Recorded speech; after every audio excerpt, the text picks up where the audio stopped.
자, 오늘도 이제 야고보서 말씀을 쭉 이어가려고 하는데요. 오늘 제가 말씀을 특별히 준비하면서 목사님 한 분이 떠올랐어요. 여러분들 다 아시겠지만 옥하는 목사님이 떠올랐습니다. 제가 옥하는 목사님께서 이제 심호하실 때 그 교회를 한 2년 정도 출석한 기간도 있었고요. 그리고 그 당시에는 제가 제 지금도 멘토로 삼고 있는 너무 좋은 목사님이십니다. 근데 제가 예배 때 가서 그 말씀을 들을 때마다 어떤 느낌이 들었냐면은 아주 서슬퍼런 칼날로 칼을 가지고 막 휘두는 느낌이었어요. 여러분, 오카나 목사님 설교를 들으면은 굉장히 날카롭습니다. 우리의 죄를 적나라하게 지적하고 끄집어내는 것을 서슴지 않으세요. 근데 그때 그 설교를 들으면서 저는 너무너무 좋았습니다. 은혜가 됐고요. 눈물도 많이 흘리고 회개도 많이 했습니다. 제가 저렇게는 설교를 못하겠지 그런 생각했는데 실제로 그렇게 하지도 못하고 있고요. 참 위대한 설교가이셨던 것 같습니다.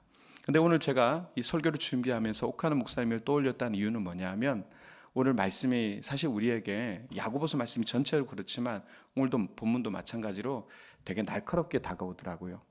설교를 준비함에 있어서 뭔가 이렇게 칼을 꺼내는 듯한 느낌이 들 때마다 좀 긴장이 됩니다. 왜냐하면 이 말씀을 들을 때 우리는 가끔 오해하거든요. 이거 나 들으라고 하는 얘기구나. 근데 나 들으라고 목사님이 나 들으라고 한 얘기라고 수십 명이 얘기합니다. 그래서 이런 설교를 계속하면 제가 적이 많아지더라고요. 조심스러워요. 그럼에도 불구하고 있는 그대로의 본문을 가지고 여러분들에게 오늘 나눌 텐데 어찌됐든 우리가 이 말씀이 왜 힘든가를 생각해 보면 야고보서는 행함이 없는 믿음은 죽은 믿음이다라고 하는 그런 전제를 가지고 있잖아요. 그래서 우리의 행함에 대해서 강조하고 있고 그 행하지 못함에 대해서 질책하고 이렇게 해야 된다라고 분명히 방향 제시를 하고 있는데 왜 이 말씀이 힘든가 생각해 보면 그만큼 우리가 이 말씀대로 행하고 살지 못하기 때문이지 않을까 싶습니다. 그래서 오히려 그러면 이 말씀이 더 소중하겠다 이런 생각이 듭니다. 이제 야고보서도 올해 안에 12월에는 끝납니다. 11월 이제 다음 달이면 이 강해도 끝나게 될 텐데 야무지게 한번 전해 볼 테니까 여러분 나름의 나한테 주는 말씀이구나라고 받으시면 좋겠습니다. 나 들으라고 하는 얘기구나 이거 말고요. 나에게 주시는 말씀이구나. 이런 가난한 심령으로 받으셨으면 좋겠습니다. 제가 무슨 억하 심정이 있어서 여러분들을 공격하겠어요. 이 말씀이 저에게 주시는 또 날카로운 말씀이기도 하니까요. 자, 지난주에도 우리가 야고보서를 가지고 감사라는 그 주제를 가지고 끌고 와서 이제 나누었는데 우리가 감사를 잃어버리는 것이 내 안에 해도네, 내 안에 욕심과 교만 때문이다. 근데 그 욕심과 교만이라는 것은 말 그대로 하나님과의 관계, 하나님이 나의 주인 되심, 나의 창조주 되심을 거절하고 내가 내 주인의 자리에 올라가는 것, 이것이 바로 해돈의 욕심, 교만이다 이렇게 말씀드렸습니다. 그래서 우리가 참 감사를 회복하기 위해서는 하나님과의 관계가 회복되어야 된다라는 그런 내용들을 짧은 시간이지만 나눴습니다. 자, 이어서 오늘 야고보는요, 그럼에도 불구하고 우리가 이 말씀에 아멘하지만 과연 우리가 정말 감사함으로 충만하여 살아가고 있는가? 그렇지 못하죠. 또 돌아서면 우리는 감사보다는 다시 교만의 자리로 또 욕심의 자리로 자꾸 돌아갑니다. 그러니까 그런 우리에게 다시 한번 긴장감을 늦추지 말 것, 영적 긴장감을 놓치지 말 것에 대해서 오늘 말씀도 쭉 이어가면서 우리에게 얘기를 해주고 있는데 우리가 이 교만의 자리로 돌아가게 됐을 때 나타나는 두 가지의 증상에 대해서 오늘 본문 안에서 언급하고 있습니다.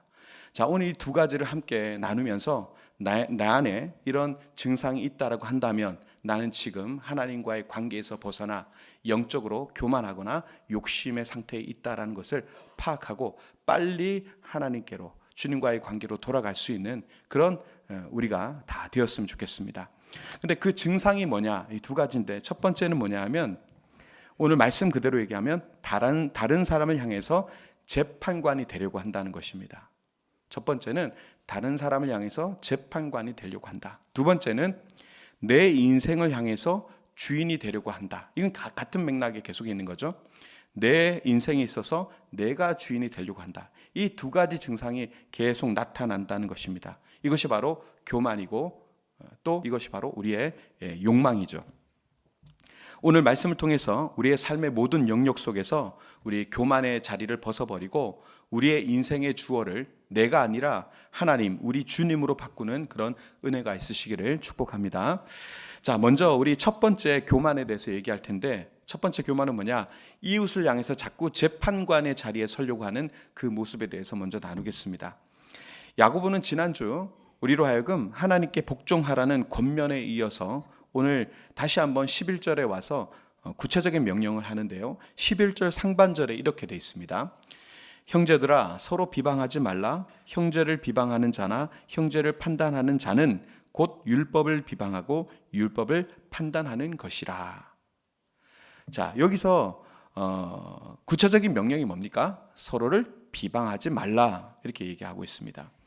여기서 비방이라고 번역된 헬라어의 원뜻은 조금 더 확장될 수 있는데요. 등 뒤에서 깎아내리다, 그리고 악의적으로 말하다, 이런 뜻을 가지고 있습니다. 비방이란 단어가 그런 의미를 가지고 있습니다. 그러니까 다른 사람의 인격과 동기를 내 마음대로 재단하고 정죄하는 것, 그것이 비방이라는 것입니다. 뒤에 가서 그 사람을 깎아내리고 또 악의적으로 얘기하는 이것이 비방이고, 이것이 바로 그 사람의 인격과 동시에 그 사람이 가진 모든 동기를 재단하고 정죄하는 것이다, 이렇게 말씀드렸습니다. 여러분, 우리는 왜 이렇게 쉽게 남을 판단하는 습관들을 가지고 있을까요? 여기서 누구도 자유롭지 않다라고 봅니다. 앞에 있는 저조차도요. 누군가를 보고 판단하고 정죄하는 것을 너무너무나 잘하는 것이 우리의 모습입니다. 참 이상하죠? 우리는 다른 사람들의 실수에 대해서는 굉장히 엄격한 잣대를 들이댑니다. 그리고 그 사람을 판단합니다. 그런데 정작 나의 실수에 대해서는 한없이 관대한 그런 모순의 모습을 가지고 있습니다. 이걸 이제 전문 용어로 내로남불이라고 하죠. 내가 하면 어쩔 수 없는 실수이지만 남이 하면 그것은 그 사람의 인격과 동기의 문제다라고 그냥 판단해 버리게 되는 거죠. 이런 모습들이 참 많습니다. 그런데 이런 모습이 어디서 나타나나, 일상 속에서도 많지만 뭐 예를 하나 들어보자면, 제가 요즘 SNS를 이제 가끔 이렇게 보면 그걸 느낍니다. 매체를 보면은 소셜 미디어를 보게 되면 누군가가 뭐 이렇게 몇 초짜리라든가 또 사진 얼마, 뭐 영상 이런 것들을 올리게 되면요, 그 밑에 댓글들을 볼 때 정말 자신의 마음대로 멋대로 판단하는 내용들이 얼마나 많은지 모릅니다. 좋은 내용은 거의 없습니다. 왜 이렇게 사람들이 화가 나 있나? 왜 이렇게 사람들은 분노하고 있나? 왜 이렇게 사람들은 약올라 있나? 이런 생각이 들 정도로 좋은 내용이 거의 없습니다. 그걸 보다 보면 막 멘탈이 나갈 것 같아요. 그러니까 연예인들도 자신에 대한 댓글이 달릴 때 멘탈이 약한 애들은 정말 멘탈이 나가버리지 않습니까? 그렇죠? 그러니까 이유가 있어서 싫을 수도 있는데 이유 없이 싫어한 건 이거 어떻게 해야 될까요? 근데 그거 사진 몇 장 보고 뭐 어떻게 했네 저렇게 했네 그러면서 막 이렇게 다는 거죠. 사람의 실수와 약점을 비방하고 정죄하는 마치 재판장 같은 곳이 되어버리지 않았나, 이런 생각이 들었습니다. 여러분, 그 캔슬 컬처라고 하는 말을 들어보셨습니까? 요즘에 한번 딱 잘못이 드러나면 그 사람을 완전히 다 털어버린다고 하죠. 그래서 그 사람의 뭐 과거 친구까지 다 찾아가지고요, 다 흠을 다 드러냅니다. 거기다가 뭔가를 덧붙인 다음에 사회적으로 완전히 매장시켜 버리는 거예요. 이걸 캔슬 컬처라 합니다. 그 사람 자체를 캔슬 시켜버리는 거, 취소시켜 버린다는 얘기거든요. 대중의 분노를 산 대상을 취소시켜 버린다. 이러한 현상이 사회 곳곳에 너무너무 많습니다. 그러니까 이 사회가 얼마나 판단이라는 교만에 깊이 빠져 있는가를 보여주는 그런 이야기인 것 같습니다. 우리는 그렇습니다. 누구나 쉽게 판사봉을 들고 서로를 정죄하는 것이 너무나 익숙합니다. 그런데 이것이 바로 오늘 야고보가 얘기하는 판단의 실체이기도 합니다. 그리고 야고보는 이 비방이 왜 그렇게 단순히 위선적인 태도가 아니라 얼마나 심각한 죄인가에 대해서 한 번 더 지적합니다. 어떻게 지적하냐 하면 율법을 비방하고 판단하는 행위다, 이렇게 얘기합니다. 지금 이 비방이 단순히 위선적 태도가 아니라 내로남불 정도의 그냥 위선적 태도를 넘어서서 율법을 비방하고 판단하는 행위다라고 그렇게 얘기하고 있습니다. 하나님께서 우리에게 주신 말씀 야고보서 2장 8절에 보면 내 이웃을 내 몸과 같이 사랑하라. 그러니까 하나님께서 우리에게 주신 귀한 말씀이잖아요. 그죠? 하나님의 법입니다. 위대한 왕의 법이죠. 근데 이 법을 완전히 무시하고요. 어떻게 합니까? 그 자리에 나에게 관대한 법, 나에게는 관대하나 남에게는 아주 철저한 그런 잣대를 들이대는 그 법을 세우기 때문에 하나님의 법보다도 내 법이 더 앞서기 때문에 이것이 율법을 비방하는 판단하는 행위다라고 그렇게 정의했던 것입니다. 더 나아가서 이것은 하나님의 자리를 넘보는 아주 무서운 교만이라고 얘기합니다. 우리 12절을 같이 한번 읽어보겠습니다. 12절 시작. 입법자와 재판관은 오직 한 분이시니 능히 구원하시기도 하시며 멸하시기 하시느니라. 너는 누구이기에 이웃을 판단하느냐. 아멘. 여러분, 입법, 법을 세우시는 분도 또 그 법을 통해서 세상을 재판하신 분도 하나님 한 분이신데 네가 누구이기에 이웃을 판단하느냐? 그렇게 지금 얘기하고 있는 거죠. 왜 네가 하나님이 앉으실 재판관 자리에 네가 앉으려고 하느냐라고 야고보가 지적하고 있는 것입니다. 이것이 바로 우리가 첫 번째 버려야 될 교만의 자리라는 겁니다. 자, 우리가 이 익숙한 판단과 정죄의 자리, 재판관의 자리에서 내려와야 된다는 것을 우리가 너무 잘 알고 있습니다. 오히려 그것을 버리고 내려와서 어떻게 해야 됩니까? 형제를 내 몸과 같이 사랑하고 섬기는 일들을 하는 것이 그것이 우리에게 선한 일이다라는 것을 얘기해 주고 있습니다. 자, 두 번째 증상은 뭐였죠? 내 인생의 자리에 주인이 되는 것. 내 인생의 주인이 내가 되는 것이죠. 자, 하나님의 자리를 넘보는 교만은 판단할 때만 나타나는, 남을 판단할 때만 나타나는 게 아니라 내 인생 속에서도 나타납니다. 내 인생을 계획할 때 더 교묘하고 깊숙하게 내 안에 들어옵니다. 자, 오늘 본문 13절에 보면 어느 한 사업가의 계획을 우리가 들어볼 수 있는데 13절을 같이 한번 읽어보겠습니다. 자, 시작. 들으라. 내일이나 우리가 어떤 도시에 가서 거기서 1년을 머물며 장사하여 이익을 보리라 하는 자들아. 아멘. 자, 여기 보시면 이 계획을 보시면 뭔가 잘못됐는가 생각해 보면 그렇게 잘못된 게 없어요. 아주 구체적입니다. 자, 오늘이나 내일이나 어떤 도시에 가서 거기서 어느 기간을 머물며 장사하여 이익을 보리라. 어쩌면 아주 구체적이고 또 목표 지향적이고 그 다음에 성실해 보이기까지 합니다. 시간, 장소, 기간, 방법, 목표 이 모든 것들이 다 이 짧은 글 안에 다 있습니다. 완벽하죠. 자, 요게 뭐 이 상인의 이야기가 이 사업가 이야기가 뭐 익숙하지 않거나 그렇진 않죠. 우리도 마찬가지로 어떤 일을 할 때 이런 로드맵을 우리가 만들거든요. 우리가 계획 없이 아무리 P라고 해도 P 얘기하면 이제 요즘에는 거의 알아들으시더라고요. 아무리 좀 이렇게 여행가적 기질이고 그래도 우리가 나름대로 로드맵을 가지고 일을 하는 사람들이거든요. 우리가 젊은이들이 얘기하는 갓생이라는 게 있지 않습니까? 갓생. 자기가 목표를 세우고 그 목표를 전부 다 이루었을 때 그렇게 완벽한 그런 삶을 딱 추구하는 것, 갓생이라고 하는데 그런 갓생을 살기 위해서 나름의 플랜을 짭니다. 단기, 장기적으로. 로드맵을 그리면서. 그래서 5년, 10년. 젊은 사람들도 그렇죠. 지금 이제 공부하는 친구들도 마찬가지고 취업을 하려고 하는 친구들도 마찬가지고 나름의 플랜을 가지고 여기까지 왔습니다. 또 여기 계신 분들 중에는 또 노후를 준비하는 분들도 계시죠. 노후에 내가 어떻게 안락한 삶을 살 것인가 재정 계획을 세우고 또 자녀들을 위해서는 또 아이들이 조금 더 좋은 미래를 꿈꿀 수 있도록 어떤 계획들을 짜고 학원도 보내고 뭐 이렇게 하는 거죠. 여러분 이게 나쁩니까? 좋습니까? 나쁘지 않죠. 이건 반드시 필요한 부분입니다. 반드시 필요한 부분입니다. 그런데 여기에 문제가 하나 있다면 그 문제가 뭐냐? 자, 이 완벽해 보이는 계획 속에 하나가 결여되어 있습니다. 그게 뭐냐면 바로 하나님이 없다는 겁니다. 하나님이 없습니다. 이 모든 문장의 주어가 뭐냐면 우리입니다. 우리입니다. 나입니다. 내가 가서 내가 머물고 내가 장사해서 내가 이익을 볼 것이라는 아주 자기중심적인 그런 교만함으로 가득 차 있는 그런 문구가 되어버렸습니다.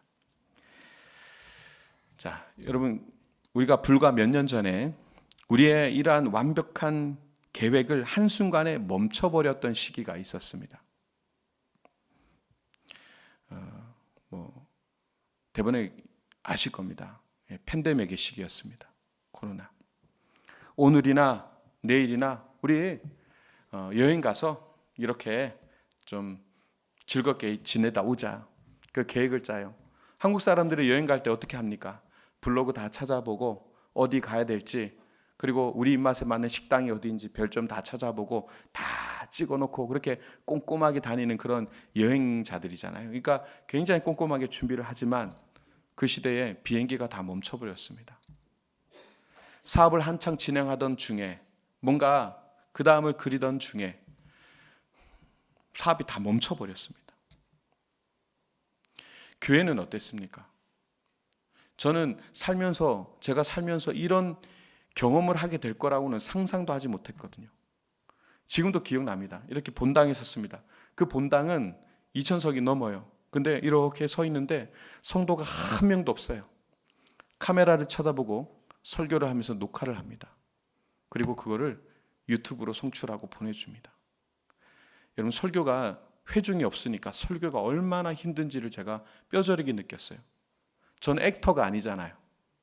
여러분들의 눈빛과 함께 소통하면서 저 혼자 지금 얘기하고 있지만 그래도 여러분들과 눈빛과 소통하면서 이 말씀을 전하는 것인데, 카메라를 보고 설교하려니까 죽을 맛인 거예요. 그러면서 도대체 이런 상황이 도대체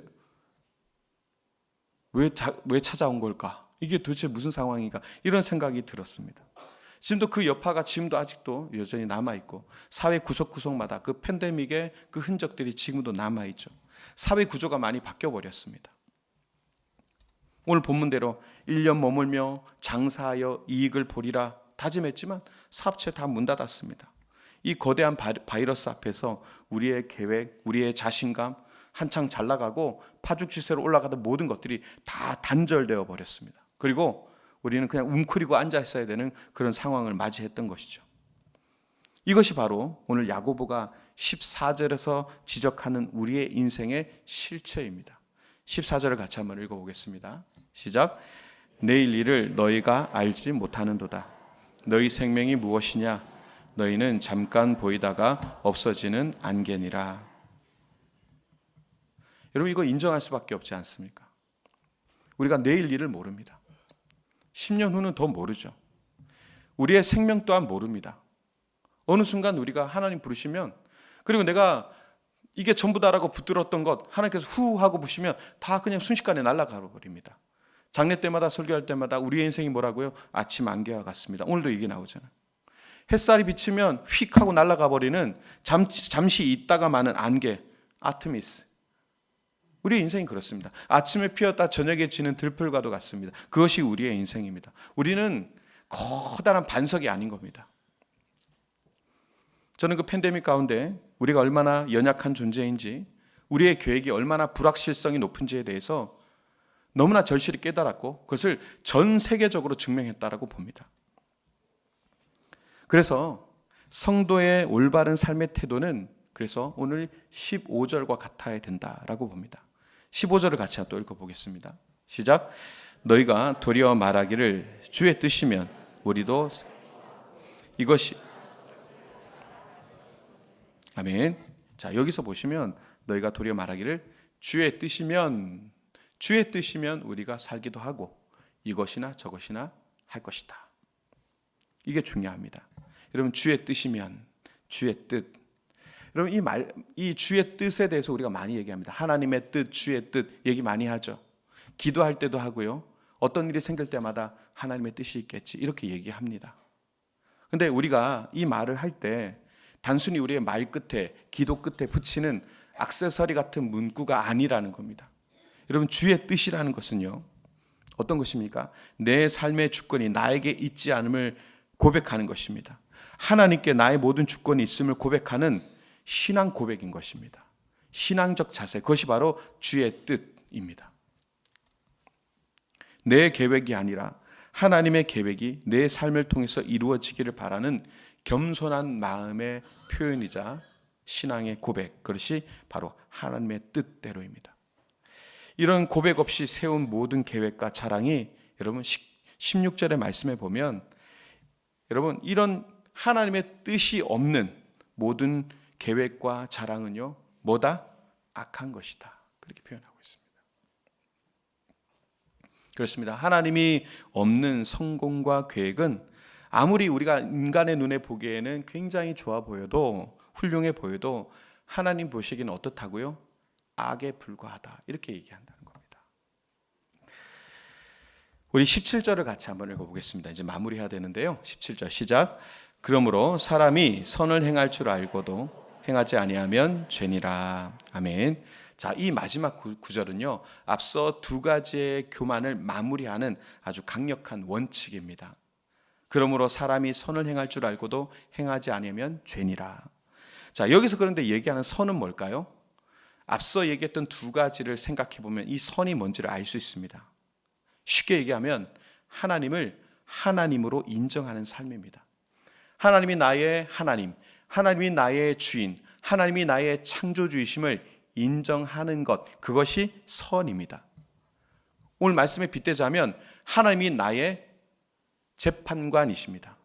내가 올라갔던 재판관 자리에서 내려와서 하나님이 그 재판관 자리에 올라가고 우리는 내려와 형제 자매와 함께하며 그들을 사랑하고 내 몸과 같이 이웃을 사랑하는 그 모습으로 살아갈 때 그것이 바로 선이다라는 것입니다.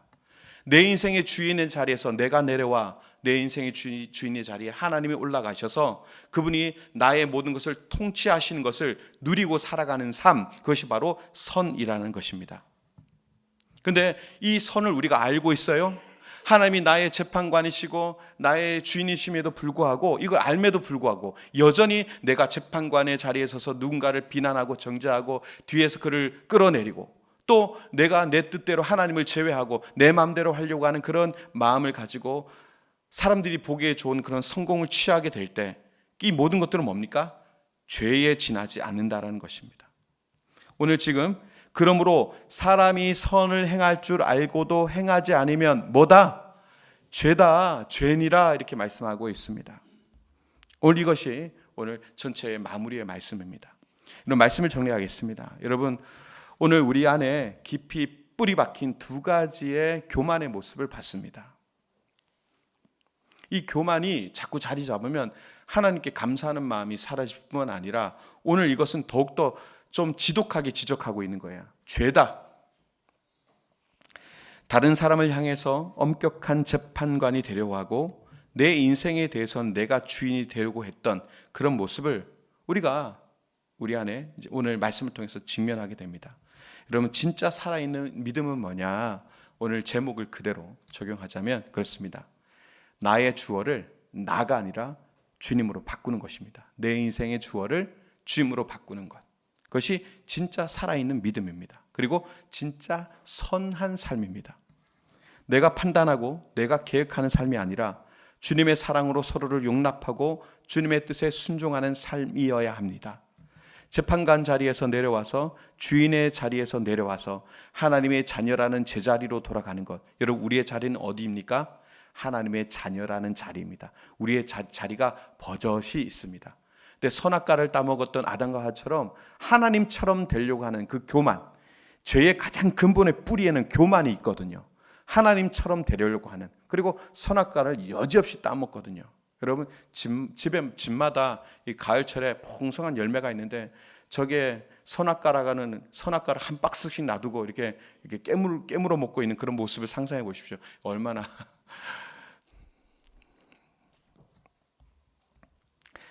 우리가 하나님의 자녀라는 제자리에 돌아가 겸손함으로 살아있는 믿음으로 선한 모습으로 살아가는 그런 저와 여러분 되시기 바랍니다. 자, 오늘도 숙제를 함께 나누겠습니다. 인생의 주어를 바꾸는 어떤 훈련과 노력이 우리 있어야 될 것인데, 그러면 이 주어를 바꾸는 구체적인 훈련이 무엇인가? 이 세 가지를 함께 나누겠습니다. 띄워주시죠. 자, 첫 번째 같이 읽겠습니다. 시작. 자, 비방의 혀를 기도의 혀로 바꿉시다. 중보의 혀로 바꿉시다. 저는 이렇게 말씀드리고 싶습니다. 여러분 주변에 있는 사람들이 다 마음에 들지 않죠. 여러분들이 있는 가정도 마찬가지고요. 뭐 남편이든 아내든 다 안 맞잖아요. 우리 집도 안 맞아요. 되게 안 맞아요. 안 맞아요. 또 여러분들이 있는 직장이라든가 사회에 가서 만나는 사람들도 안 맞는 사람들이 있죠. 그럼 어떻게 됩니까? 비난하게 되죠. 정죄하게 되죠. 왜 저래? 이렇게 얘기하게 됩니다. 누군가를 판단하고 싶은 마음, 또 정죄하고 싶은 마음, 내로남불의 마음이 우리에게 분명히 있다라고 오늘 지적했다면 여러분 어떻게 해야 될까요? 여러분 상처 주는 사람 싫죠? 말할 때마다 자기 의가 너무 강한 사람 만나면 짜증나죠? 여러분들이 이렇게 만나는 사람들이 분명히 그런 사람들이 분명히 있을 것인데 이거 어떻게 하시겠습니까? 여러분 그 속에는 제가 이제 목회를 하면서 많은 사람들을 만나 보니까 상처 주는 사람은 상처 많이 받는 사람들이 상처 많이 줍니다. 사실은 그래서 그 상처 주는 사람들이 외톨이일 확률이 되게 높아요. 그리고 많은 사람들로부터 판단당하고 정죄당할 확률이 높습니다. 그래서 그 영혼을 볼 때 불쌍한 마음이 생길 수 있어요. 이건 좀 훈련이 되어져야 되는 부분인데 사람을 보면서 그 사람을 내 안에 받아들이고 중보의 마음을 가져가기까지 살피는 마음이 있어야 됩니다. 그래서 저 사람은 내가 기도해 줘야 될 사람이구나. 누군가 목소리가 크고 막 힘을 내는 사람들은 가보면 저 안에 낮은 자존감이 있을 확률이 또 높습니다.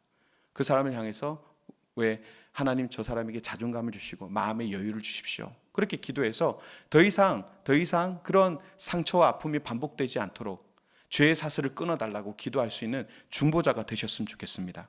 재판관 자리에 내려와 그들과 함께하며 그들을 사랑으로 품고 그들을 중보로 기도할 수 있는 중보자가 되시기를 축복합니다. 자, 두 번째 훈련. 자, 시작. 나의 계획에 주의 뜻이면 이라는 고백을 담으십시오. 그렇습니다. 여러분들 이제 한 해 동안 마무리 이제 하고 계신데 내년 계획을 세우고 계시죠? 저도 내년도 목회 계획을 세우고 있는데 제가 목회 계획을 세울 때 어떻게 기도할까요? 하나님 보십시오. 완벽하지 않습니까? 퍼펙트하지요. 그럴 리가 있겠습니까? 하나님이 여기에 기름 붓고 도우시지 않으면 아무것도 아닌 걸 제가 너무 잘 압니다. 여러분들의 다이어리, 달력, 업무 계획표 다 좋습니다. 그걸 딱 펴고 주님 앞에 기도하시기 바랍니다. 주님, 이것이 저의 계획입니다. 그러나 주님의 뜻이 이루어지기를 원합니다. 안개 같은 저의 인생 주님께서 인도해 주셔야 합니다. 모든 것이 다 되도록 다 준비했어요. 다 될 것 같았죠. 팬데믹이 왔습니다. 휴지가 되었습니다. 우리의 인생이 그런 거라. 다 될 것 같죠. 내일 어떤 일이 일어날지 모릅니다. 저도 한번 큰 인생 위기가 있었습니다. 나중에 한번 간증할 기회가 있을 수도 있겠죠. 이게 다 사라지는 것 같았습니다. 그렇습니다. 여러분 다 준비해놓고도 하나님 앞에 이거 뒤로 몰아놓고 하나님 이거 아무것도 아닙니다. 주님께서 도우시지 않으면 아무것도 아닌 줄 압니다. 주여 주의 뜻대로 하옵소서. 그렇게 하시는 게 맞습니다. 그래서 나의 계획에 주의 뜻이라는 고백을 늘 담으시기 바랍니다. 두 번째 훈련이습니다. 세 번째 같이 읽겠습니다. 시작. 알고 있는 선을 행하지 않으면 뭐다? 기억하시기 바랍니다. 하나님 앞에서 우리가 마땅히 해야 될 것이 무엇인지를 알면서 미루었던 것들이 있습니다. 자꾸 재판관의 자리에 주인의 자리에 올라가는 것 그거 다 하지 말고 하나님의 자녀의 자리에 내려와서 어떻게 해야 됩니까?